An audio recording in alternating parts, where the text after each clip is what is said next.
kaya talaga, ito kaya magsusuplada yung babae sa'yo pag kinausap mo siya. Kasi bago ka lumapit sa kanya, may intention ka na maging okay yung conversation. So, gusto mong maging okay yung conversation, yung vibe tuloy, hindi mali. Totoo. Hindi mali. Genuine. Hindi ganun. Nararamdaman niya. Pero kung ang habol, wala kang pakay na okay itong conversation dapat. Kung baga gusto mo lang mag-hi. Gusto mo lang magbigay ng compliment. Ang gaan nung pasok mo. Diba? Nag-guess mo.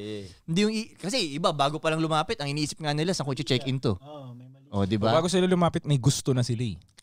Yun. Gusto na nila, type na nila. Yes. Ako iniisip ko muna, baka serial killer to Parang may ganun muna akong instinct na para hindi lumabas yung energy na kahit maganda ka. Ulit.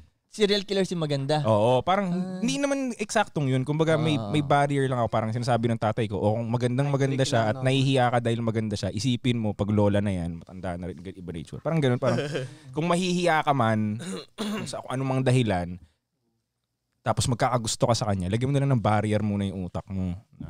So, hanapan mo muna siya ng butas, parang ganun. Parang hindi ka magkagusto. Parang kilalanin mo nga muna. Hindi mo nga alam kung imaginein mo yung tsura niya pag tumatay. Parang ganun.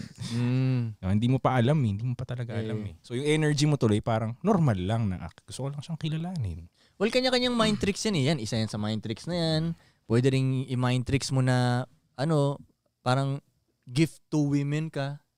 Di ba? Pag yung ganun yung, ako gift to women, swerte ito mga to. Pag, alam mo yun, kanya-kanyang mind tricks na yun, pero gagana naman siya. Depende sa personality mo. Pwede siguro. Kasi halimbawa, medyo, ang personality mo, medyo hindi aggressive type, tapos biglang pag may babae, gift ka.